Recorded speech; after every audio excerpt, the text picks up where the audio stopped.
আগামীকালের দৈনিক রাশিফল নিয়ে বিস্তারিত আলোচনা করব ১২টি রাশির ভালো এবং মন্দ নিয়ে। এটা অতি পরিচিত প্রোগ্রাম। প্রত্যেকটা দিন আমি দৈনিক রাশিফল নিয়ে আলোচনা করি আপনাদের অ্যালার্ট করার জন্য। আগামীকাল ২ জানুয়ারি শুক্রবার, চতুর্দশী তিথি, মৃগশিরা নক্ষত্র, শুক্র যোগ ও জন্মরাশি বৃষ। আসুন ১২টি রাশিকে নিয়ে বিস্তারিত আলোচনা করি। কোন কোন দিক থেকে ভালো, কোন কোন দিক থেকে খারাপ, সবটাই বোঝানোর চেষ্টা করব। ৩টে রাশির জাতক জাতিকাদের অর্থপ্রাপ্তির যোগে হঠাৎ ভাগ্য বদলাতে পারে। ৩ রাশির জাতক জাতিকাদের শুভ কোনো খবর আসতে পারে।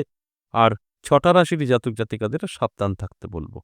অবশ্যই আপনি সাবধান থাকলে অনেক কিছু থেকে আপনি সেফ থাকবেন। তা না হলে আপনার কিছু সমস্যা তৈরি হতে পারে। আমি রাশি ধরে, ধরে বলব, আপনাদের বোঝানোর চেষ্টা করব। সঙ্গে থাকার অনুরোধ রইল। শেষ পর্যন্ত দেখলে অনেক কিছু জানতে পারবেন, অনেক কিছু বুঝতে পারবেন।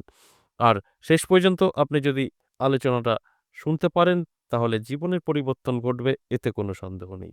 অবশ্যই আলোচনা করব, আলোচনা থাকবে। তার আগে আমার সাথে কিভাবে যোগাযোগ করবেন সে বিষয়টা একটু বলে নিই। নমস্কার, জয় মা কামাখ্যা, জয় মা তারা। যারা ভীষণভাবে বিপদে আছেন, বহুদিন ধরে বহু সমস্যা আপনার জীবনে আসছে, কিন্তু তার থেকে বেরোতে পারেননি, বা বহু জায়গায় গিয়ে ঠকেছেন, সঠিকভাবে আপনি কোনো রাস্তা খুঁজে পাননি। আমি একটা কথা বলতে পারি, একবার হলেও আমার সাথে সাক্ষাৎ করতে পারেন। আমার সাথে সাক্ষাৎ কিভাবে করবেন? আমার সাথে সাক্ষাৎ করতে হলে অবশ্যই আপনাকে আসতে হবে ১০ মহাবিদ্যা কালীবাড়ি। কারণ এই ১০ মহাবিদ্যা কালীবাড়ি আমার নিজের মন্দির। এখানে আমি থাকছি প্রত্যেক সপ্তাহে ৩ দিন, সোমবার, মঙ্গলবার এবং বুধবার। আর থাকছি তারাপীঠ, শুরু এবং শেষ ইংরেজি মাসের। তাই আপনার যদি মনে হয় আমি সামনাসামনি বসে কথা বলব চেম্বারে গিয়ে, তাহলে আপনাকে অবশ্যই আমার এই ১০ মহাবিদ্যা কালীবাড়িতে আসতে হবে। আর যদি মনে হয় না এটা অনেকটাই দূর হয়, তাহলে অনলাইন চেম্বারও চালু আছে। অনলাইন চেম্বার আপনারা দেখাতে পারবেন বৃহস্পতিবার, শুক্রবার এবং শনিবার।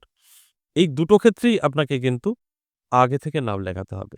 দেখবেন আমাদের স্ক্রিনে দেওয়া 62 দিয়ে একটি নাম্বার আছে। এই 62 নাম্বারে আপনাদেরকে অবশ্যই কল করে ভালো করে জেনে বুঝে তারপর নামটা পাঠাতে হবে।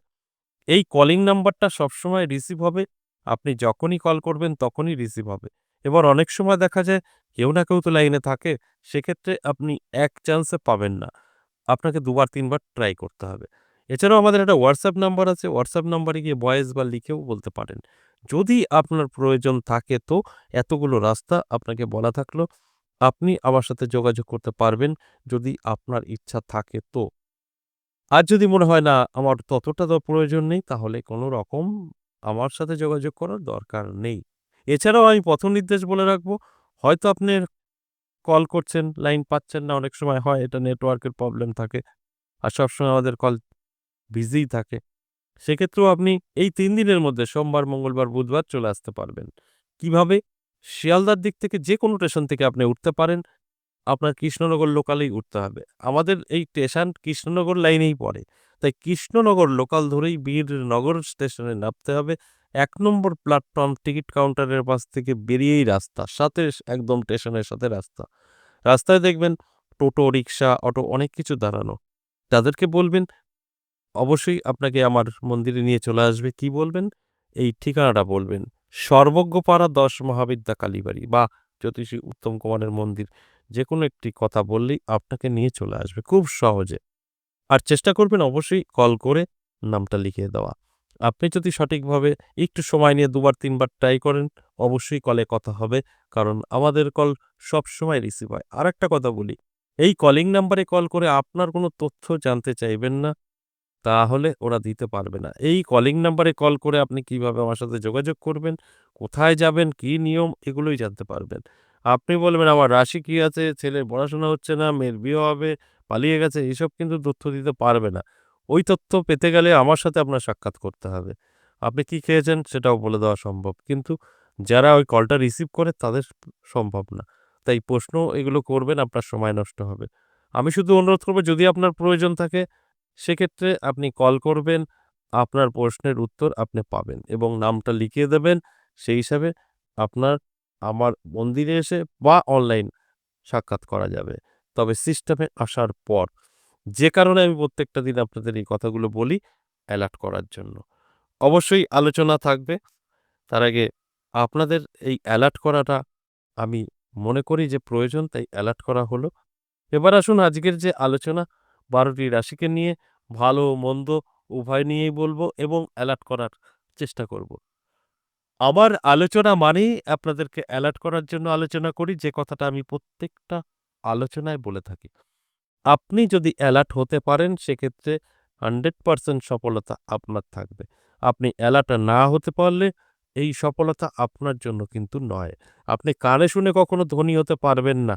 কানে শুনে আপনার জীবনে এপ্লাই করলে সেক্ষেত্রে আপনি ধনী হতে পারবেন। এটা আপনার অবশ্যই প্রয়োজন আছে এই আলোচনা শুনে সেইভাবে চলার। তবে কিন্তু আপনি সাকসেস পেতে পারেন। তাহলে আসুন এক, এক করে সেই রাশিগুলো নিয়ে আলোচনা করি, বোঝানোর চেষ্টা করি। কোন দিক থেকে ভালো, কোন দিক থেকে খারাপ সবটাই আপনি বুঝতে পারবেন এবং সেইভাবে আপনার জীবনে এপ্লাই করবেন। তারপরেই গিয়ে সফলতা। ১ম এই আমি মেষ রাশির কথা বলব। মেষ রাশির জাতক-জাতিকাদের খুব একটা ভালো যাবে না। মেষ রাশির জাতক-জাতিকাদের অনেক চাপ থাকবে, মানসিক দুশ্চিন্তা এবং স্বাস্থ্য খারাপ। তাই শরীরের যত্ন নিন, রিচ খাবার থেকে দূরে থাকুন, অনেকটাই ভালো থাকবেন। তা না হলে কিছু সমস্যা আপনার কিন্তু সময় নষ্ট করতে পারে। এরপর বৃষরাশি, বৃষরাশির জাতক-জাতিকাদেরও কিন্তু খুব একটা ভালো সময় নয়। হঠাৎ করেই আর্থিক ক্ষতির সম্ভাবনা থাকছে, বিজনেসের লসের সম্ভাবনা, চাকরির জায়গায় শত্রুতা বৃদ্ধি। অর্থাৎ আগামীকাল দিনটি আপনার জন্য শুভ নয়। অ্যালার্ট থাকুন, এগুলোকে অবশ্যই কাটিয়ে উঠতে পারবেন। মিথুন রাশির জাতক-জাতিকাদের ক্ষেত্রে বলব শুভ। আপনি যেকোনো কাজে সাকসেস পাবেন, আটকে থাকা কাজ ক্লিয়ার হবে। কারণ আপনার অবশ্যই এই শুভ দিনটি আপনার জীবনের কিছু পরিবর্তন ঘটাবে, এটাই স্বাভাবিক। তাই আমি বলব অবশ্যই অ্যালার্ট থাকুন, চোখ কান খোলা রাখুন। দেখুন আপনার পরিবর্তন অনেকটাই আপনি উপলব্ধি করতে পারবেন। কর্কট রাশি যথেষ্ট পজিটিভ থাকবে। কর্কট রাশির জাতক-জাতিকাদের আমি বলব অ্যালার্ট থাকুন, চোখ কান খোলা রাখুন। হঠাৎ ভাগ্য বদলাতে পারে, নানা দিক থেকে সুযোগ এসে আপনার হাতে ধরা দিতে পারে। এটা অত্যন্ত শুভ খবর। এই অত্যন্ত শুভ খবর অবশ্যই আপনি যদি আপনার জীবনে এপ্লাই করতে পারেন, ভাগ্য বদলাবে। সিংহ রাশির জাতক-জাতিকাদের খুব একটা ভালো সময় যাবে না। হঠাৎ ক্ষতির সম্ভাবনা, মান-যশ খ্যাতি কমে যাওয়া, বদনাম সমালোচনা অবশ্যই হতে পারে। এই বিষয়গুলো অবশ্যই একটু দেখে বুঝে তারপর যেকোনো সিদ্ধান্ত নেবেন। হঠাৎ কোনো সিদ্ধান্তে আপনার অনেক বড় ক্ষতি হয়ে যেতে পারে। তাই আমার কাজ আপনাদেরকে অ্যালার্ট করা। কন্যা রাশির জাতক-জাতিকাদের ক্ষেত্রে দারুণ সময়, প্রাপ্তিযোগ তৈরি হয়েছে, হঠাৎ ভাগ্য বদলাতে পারে, নানা দিক থেকে সম্পত্তি বৃদ্ধি পেতে পারে। এটা অতি শুভ। আর সবসময় আমি একটা কথা বলি, শুভ সময় শুভ কাজে ব্যস্ত থাকতে হয়। সেক্ষেত্রে কিন্তু বেনিফিট অনেকটাই পাওয়া যায়। তাই শুভ কাজে ব্যস্ত থাকুন, আপনার জীবনে উন্নতি অবশ্যই করতে পারবেন। তুলা রাশির জাতক-জাতিকাদের ক্ষেত্রে বলব, একটু সাবধান থাকুন। আপনার কিন্তু স্বাস্থ্য সাথ দেবে না। হঠাৎ অ্যাক্সিডেন্ট, চোট লাগা বা স্বাস্থ্যের কোনো প্রবলেম আসতে পারে এবং যারা ভীষণভাবে মানে অসুস্থ, তাদের ক্ষেত্রেও কিন্তু সুস্থতা হওয়ার কোনো সম্ভাবনা নেই। শরীরের যত্ন নিতে বলব, অবশ্যই অ্যালার্ট থাকতে বলব। তাছাড়া কিন্তু হঠাৎ করেই আপনার সমস্যা তৈরি হতে পারে স্বাস্থ্যের দিক থেকে। তাই চোখ কান খোলা রাখুন। বৃশ্চিক রাশির জাতক-জাতিকাদের ক্ষেত্রেও বলব কিন্তু শত্রু বৃদ্ধি পাবে এবং ছোটখাটো সমস্যা, অশান্তি, ঝুট-ঝামেলা আপনার সঙ্গে ঘটতে পারে। তাই এই কথাগুলো মাথায় রেখে চলার চেষ্টা করুন। অ্যালার্ট থাকুন। দেখবেন এগুলো আপনি আটকাতে পারবেন। তা না হলে আপনার জীবনে কিন্তু সমস্যা তৈরি হতে পারে। আর আপনি অ্যালার্ট থাকলে এটা সম্পূর্ণ নিজের হাতে আপনি সলভ করতে পারবেন। এরপর ধনুরাশি। ধনুরাশির জাতক-জাতিকাদের কিন্তু সময় অত্যন্ত শুভ। আটকে থাকা কাজ ক্লিয়ার হবে। নানা দিক থেকে সুযোগ সুবিধা আপনি কিন্তু পাবেন। কারণ আপনার জন্য যথেষ্ট ভালো সময়। এই ভালো সময়ে অবশ্যই ভালো কাজে ব্যস্ত থাকতে হয়। সেক্ষেত্রে অবশ্যই বেনিফিট পাওয়া যায়।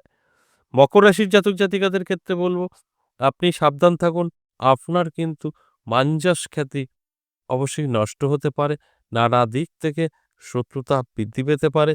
আপনার জন্য কিন্তু সময়টা ভালো নয়। তাই অ্যালার্ট থাকুন, চোখ কান খোলা রাখুন। দেখবেন অনেকটাই ভালো থাকতে পারবেন। কুম্ভ রাশি, দারুণ সময়, প্রাপ্তিযোগ তৈরি হয়েছে কুম্ভ রাশির জাতক-জাতিকাদের। নানা দিক থেকে আপনার জীবনে অর্থ এসে ধরা দেবে, যে অর্থ ভাগ্য বদলাতে পারে। আর আমি এই একটা কথাই জানানোর চেষ্টা করি যে আপনার জন্য সময়টা কিন্তু অতি শুভ। এই শুভ সময় শুভ কাজে ব্যস্ত থাকতে হয়। প্রাপ্তি অর্থাৎ বুঝতেই পারছেন ভাগ্যের পরিবর্তনও কিন্তু করতে পারে। এটা অবশ্যই পজিটিভ। সর্বশেষ মীন রাশি। মীন রাশির ক্ষেত্রেও বলব একই। ভালো সময় আপনারও থাকছে। এই ভালো সময় অবশ্যই ভালো কাজে ব্যস্ত থাকুন।